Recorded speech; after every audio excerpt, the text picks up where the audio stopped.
this is my morning.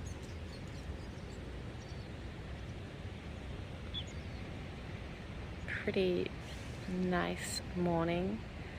The air is very cool and fresh. So I should really start hiking now while it's still like actually not atrociously hot. I can't even see what I'm filming right now. So I just packed up and I wanted to sleep in. I was quite enjoying just lying there, but the sun started shining right onto my tent and it was really hot.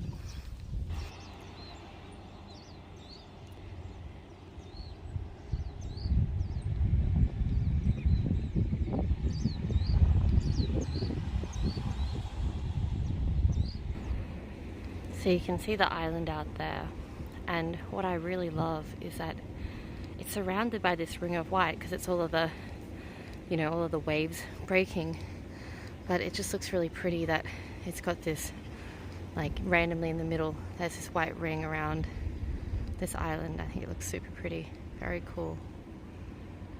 Also, over there, my finger's not in focus. Over there is where I'm going today. I'm going to be walking around the side of it and going all the way down around it. So, ooh,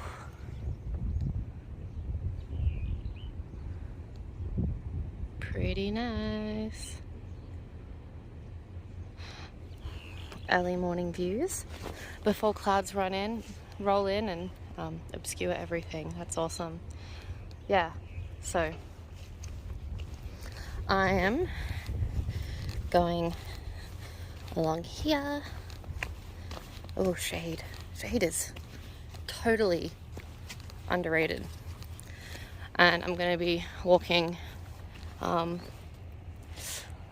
past Sanbangsan and going all the way along the coast, going around, going up and then all the way over there, going around. Yeah, it's a really nice route 10. I can vouch for it.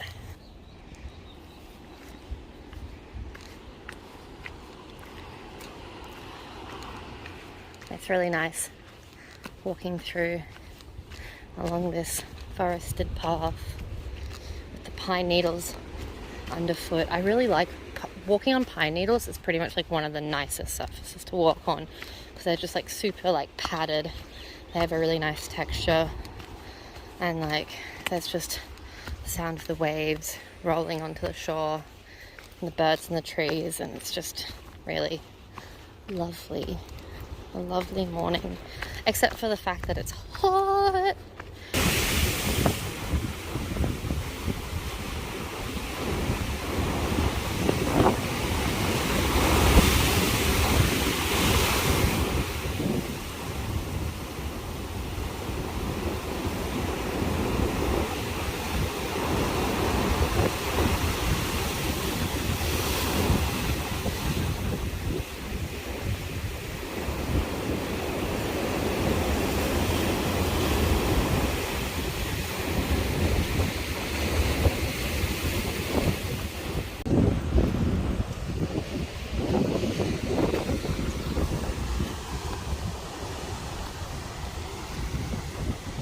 Hello-san.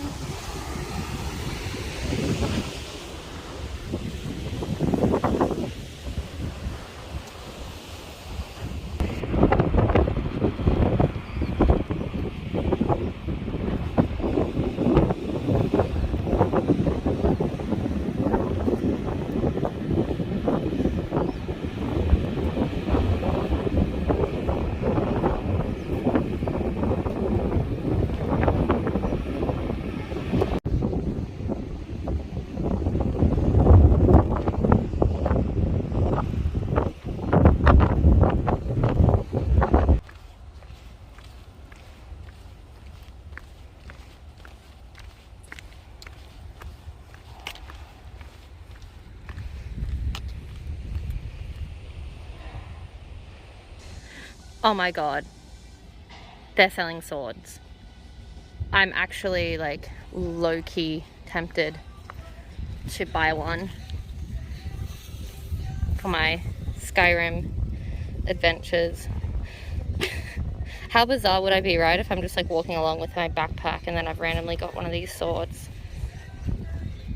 I do need something to fight off any ghosts that I come across. And later today I am going to be walking past Japanese airfields, which are probably going to be like haunted by like the ghosts of dead, you know, Japanese officers who refuse to finish duty until they've been told they can. Man, I'm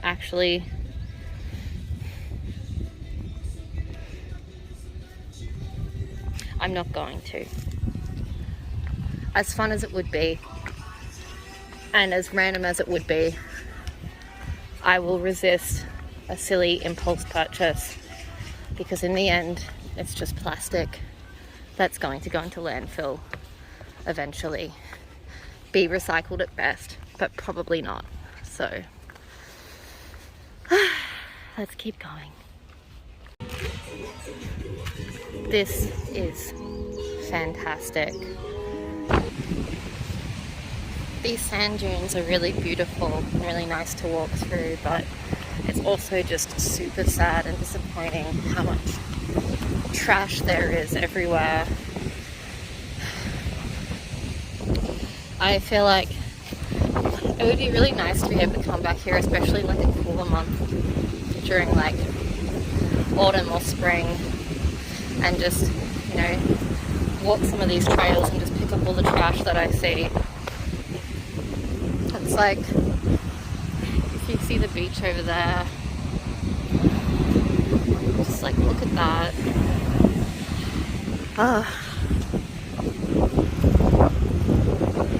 You know, overall Jeju is like not too bad in terms of like litter and stuff, but like especially on the beaches, obviously that's where a lot of stuff ends up, and you know, it's super sad. Like, this is really beautiful. This is actually one of my favorite parts along Route 10. When I walked it last time, I really enjoyed this path. And apparently this is a nesting ground for, I'm not sure which type of bird it was because it was in Korean. It sort of looked like maybe like a sandpiper, not a seagull, but like maybe a sandpiper or something. I'm not sure. I'm not an ornithologist, sadly, even though I wanted to be one as a kid. Oh, here. Maybe somebody knows what that little guy is. But yeah, so apparently this is an important nesting ground for them. But imagine if the place you were given birth and raising your babies was just full of trash. Poor little guys. Yeah. I just turned around and I have this view. The weather is just too perfect today.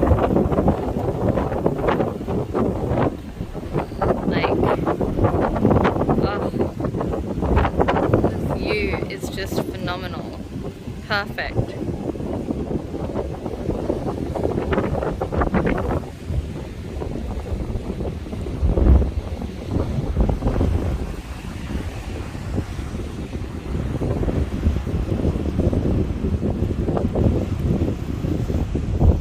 They know it too. They've got the right idea. They're staring off towards Halasan, just gazing at its gorgeousness. So I just had lunch and rested for a while, cooled down.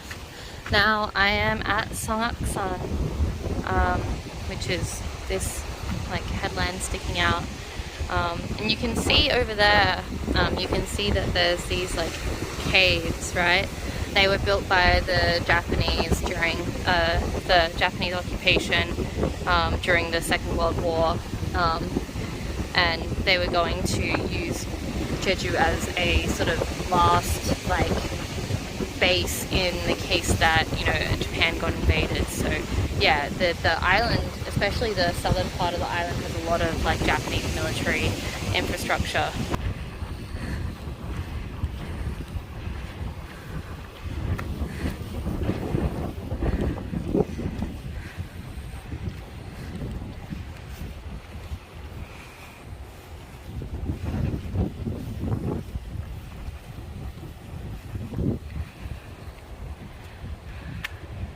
really loved how the island looks like it's just been split into two by a giant axe or something.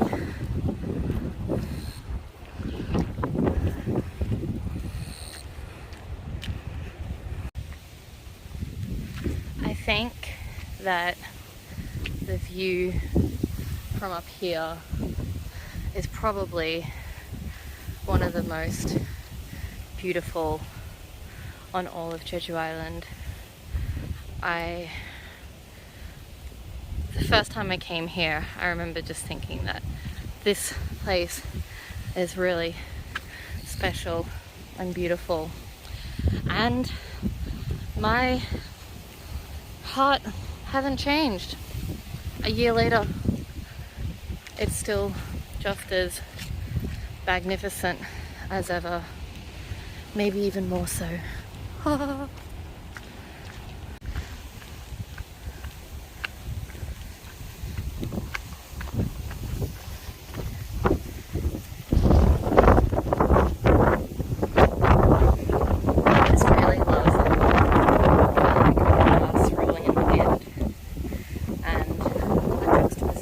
Of the cliff face, that sort of like browny black color with the vibrant green.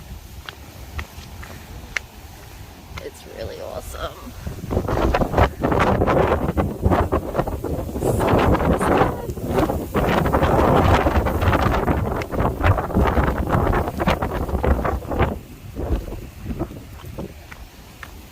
Also, this wind is magnificent. Who's the god of wind in like Greek mythology? Is there one? Whoever it is, sacrifice a lamb to them for me, please. I'm very grateful. So we have Sangban-san. Then over there is Hyungjae-som. And then we have I don't know how well you can see, but right out there,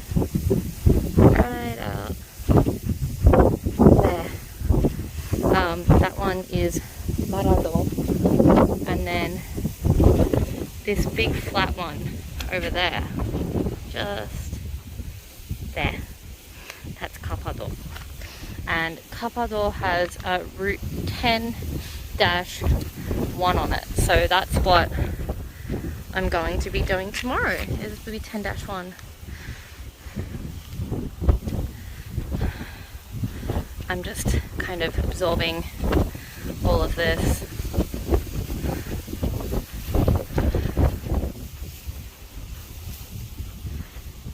Over there is where I'm going to be heading next. These cliff faces are just awesome. You can see that there's the columnar joints being revealed from the erosion. All that volcanic goodness.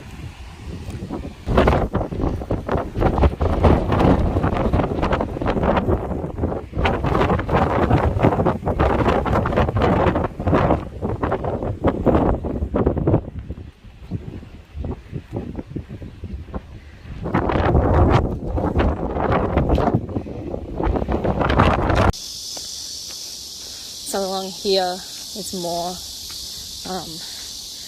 down there, for example, see it's fenced off, is a cave entrance, and all along here are various cave entrances that were built by the Japanese during World War II.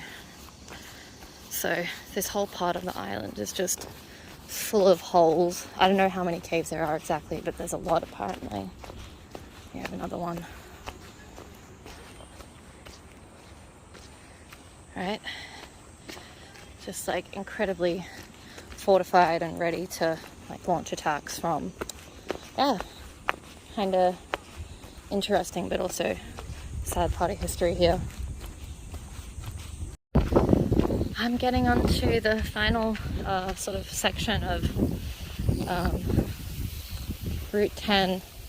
I feel like you can kind of break Route 10 up into 3 main sections. You still have that first part that's like walking along the cliffs and beaches earlier, and then you have the section that goes around Songaksan, and then you have this last section where there's like a few little like covered in forested bits, but a lot of it is walking sort of through fields, and there's like, you know, a lot of historical sites along the way. But yeah, just kind of like walking through a lot of like fields and sort of forested little like corridors of pathway. And I actually really like it. And then when you come out on the other side, there's sort of section where you kind of just walk through like some like farms with farm roads around. So yeah, it's a really nice bit to walk.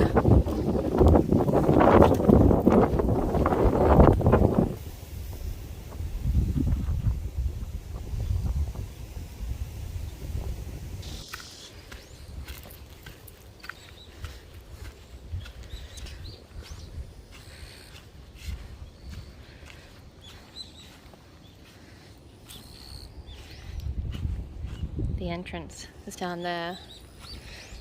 I believe this was an anti-aircraft emplacement. Oh, with artillery positions. Yeah.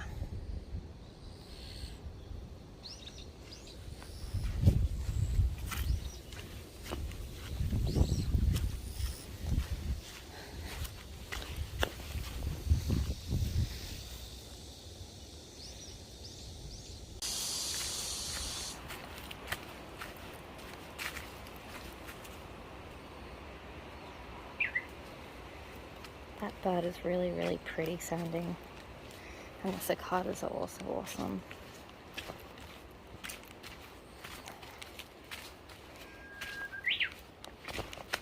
It sounds like R2-D2 almost.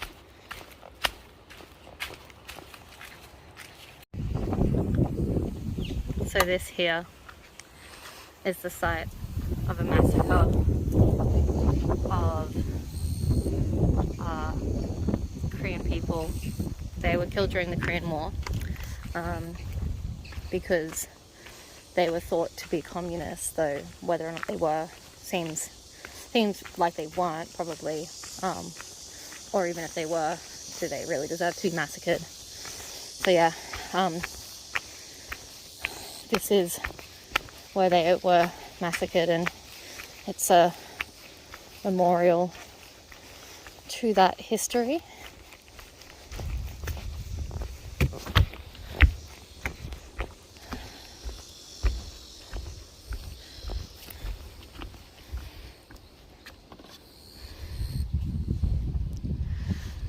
An interesting thing about it is that for a very long time it was actually just kind of covered up that it had happened. Actually, I'm going to sit down for a moment. Yeah, it was covered up that it had happened. There were periods actually where it was recognised, and then the government covered it up again, and then, you know, people started talking about it again. So it actually took, you know, quite a long time for this to be properly recognised officially.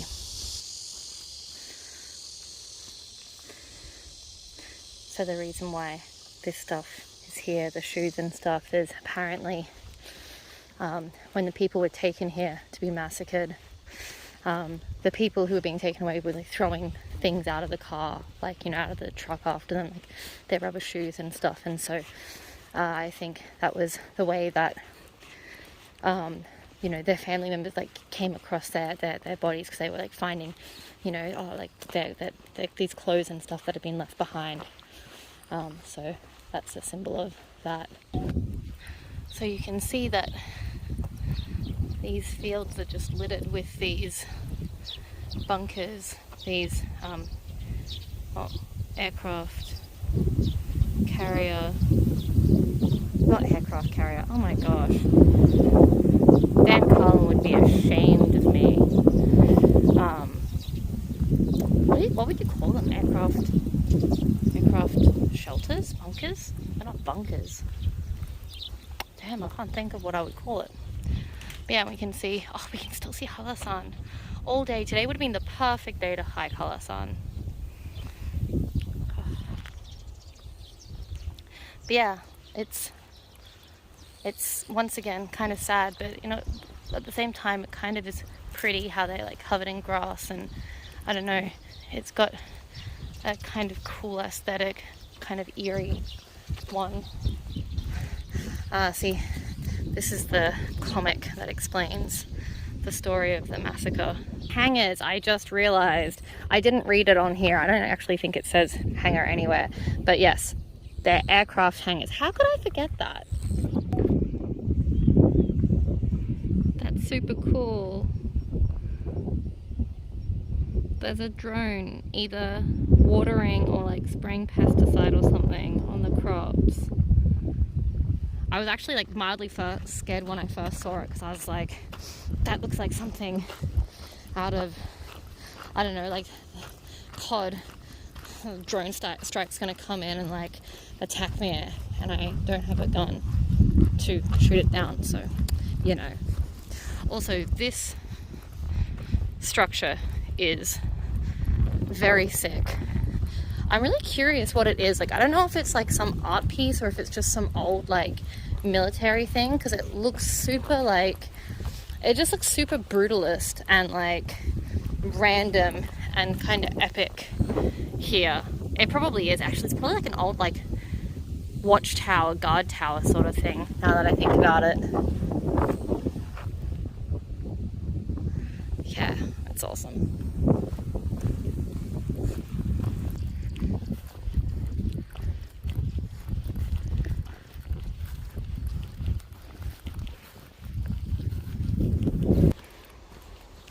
Well, this is cute.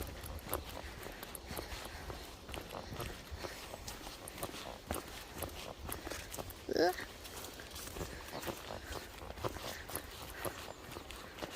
This is very cute. Ooh!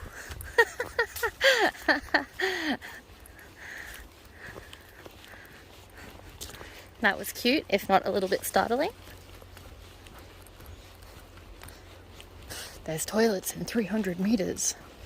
Not that I actually need to go, but good to know. It's super windy here, as I'm sure you can hear and probably see.